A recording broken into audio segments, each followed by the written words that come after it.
Because as other companies get in, adding value, the whole sector becomes profitable. But that requires dedicated, yes, a long-term vision, some long-term policies, and the agility to learn and adjust, but all with one purpose: encouraging the private sector, local and international, to do those JVs and coming big time. Because the energy deficit is huge. 600 million Africans without. Please. Yeah, I'll jump in because to me, people talk about an energy deficit. I see that as the energy opportunity or the energy market. And I want to emphasize the importance of local companies. My organization, USADF, really only supports 100% African-owned and managed companies because we believe it really takes a certain amount of knowing the local market, the local distribution channels, the local culture to create different kinds of solutions that are really going to be effective in the markets that we're trying to penetrate. I agree that there's room for outside technology, but it really needs to be sort of a locally led effort. So I'm delighted to hear the kind of work that you're doing. I also want to emphasize that while we've been talking about the off-grid, people immediately think about the household solution, and the household solution is very important, but we've seen a lot of very interesting innovations that are much more at the enterprise level.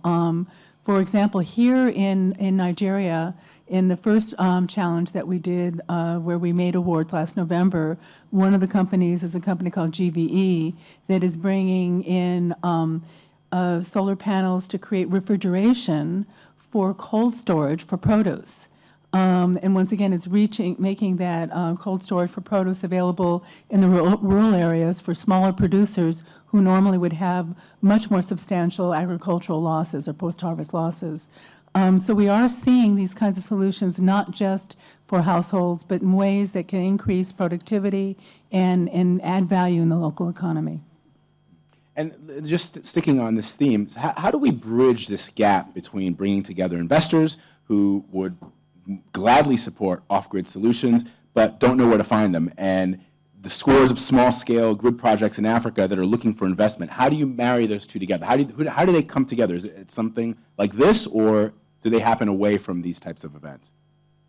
Yeah, for us, we really, when we got into this market, it was something, there were, I think, a couple thousand units being sold every year in the whole African market. Investors were very skeptical, and we really had to convince our investors that there was even a market. And actually, Shari and Calvert Foundation, which was where she was at before, was one of our first supporters. It really took kind of investors who had that vision to be able to invest in us. Now, actually, that we're getting the kind of scale where we're at today, there's a lot of other entrants into the space. There's actually an increasing amount of capital that's going into funding renewable solutions. And I don't think there's as much capital constraint, at least in the space that I operate in, for companies. And we've since been able to raise further equity. We've been able to get debt funding from commercial banks. We've even been able to get some grant funding to accelerate the work we're doing. So I think the capital markets are starting to wake up.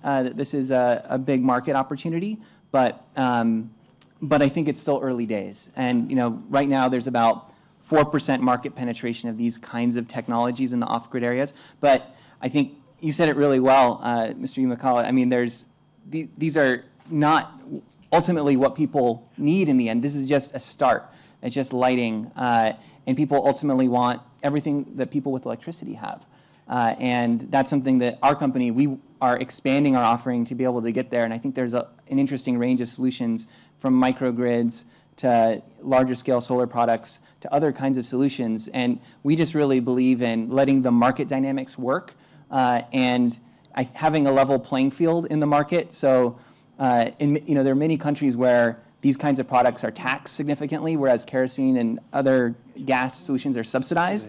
And that's a problem because then the market forces can't work. So we just really believe in letting customers decide with a level playing field in the market and letting those market forces work and creating these essentially democratized and distributed energy solutions, which is where we think the future is. To be honest, you guys are struggling. We have a practitioner network, about 1,600 social entrepreneurs and NGOs, D-Light and others, who are involved in this space. A number of them are struggling to get finance. They do proof of concept. In some cases we've seen, they do proof of concept in 2 or 3 villages. They've proven that the people will pay.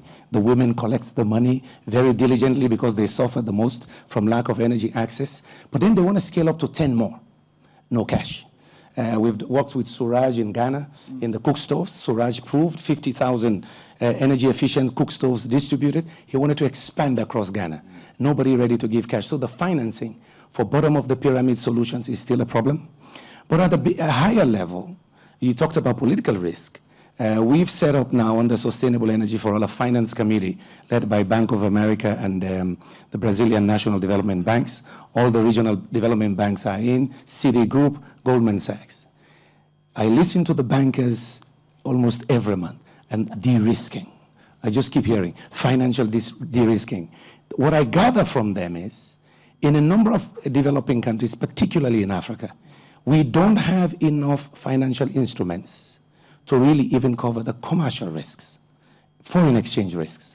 So companies come in, major companies for the kinds of project Minister was talking about, and of course they say to her, can you go over to Ministry of Finance and get a sovereign guarantee for us? Exactly. That's a major problem.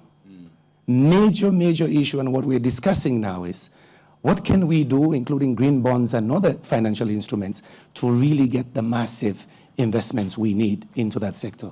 So financial risk or lack of finance for the small operators, and many banks would not want to lend to small operators. But in Kenya, they're learning from microfinance. The link with mobile payments is expanding the kind of work Delete and others are doing. We don't have that yet across. The financial risk issues, but also availability, is really slowing that down, and of course, it's going to be a bigger problem for the large projects going forward. And are there lessons, for example, to be learned from a country like Ethiopia, which has made a concerted effort to make renewable energy part of the drivers of their economy? Can big countries like South Africa and Nigeria learn from that? And why have they decided to do that? And what was the impetus for that decision? Because the reality is not either or, meaning it's not just oil or gas. You look at your energy resources. If God gave you a lot of hydropower, you build it up. You integrate. The example I like to give my Nigerian friends is that in Norway, they're looking now at driving the renewable share probably to 70%. This is an oil and gas country. Why? The Norwegians tell you, they say, Mr. Junkeller, we have hills here, mountains. We've proven already.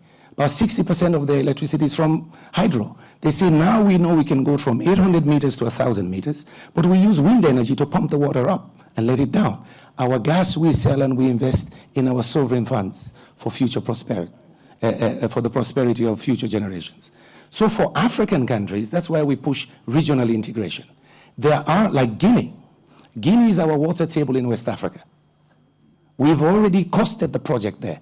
Nobody's taking it yet. Hinga is another one. But I know Ngozi and Minister and others are now looking at Hinga as a regional project, hydro project, can supply West Africa, Southern Africa, and of course you integrate your gas and other resources, and we can become energy rich. So Brazil is doing similar. So not only Ethiopia. So the point here is integrating energy technologies and systems. That's the way of the future. You want to jump in on that, Mr. Shima? I suppose the only point I'd make is just leading to what he said regarding regional markets and taking regional pooling of energy requirements. So whilst renewables are good, there's going to be a lag time between the prices coming down for us to get the benefit. In the interim, like you said, we use what we have, and in whatever God gives you, you exploit, first of all, before you ask what man can give you. And what I would therefore say is something like West African gas pipeline, which we have, we need to be able to maximize the use of assets of that nature. It's already a regional pool that has been created, and it's fundamental. I think that, you will always find the multinationals looking at foreign investments to focus on the export market. Sure. That's where the returns are. That's what de-risks the investments for them. If you drill and you can load the cargo of crude and export it, it's $100 million out. You've de-risked by $100 million on a daily basis, for example. The local entrepreneurs only have a local market to deal with. Okay, they can raise capital offshore, but we do need the access to the acreage to be able to develop gas resources and sell into the local market. So that pipeline ought to be full and can be full with indigenous participation. And these are the areas where we need further support.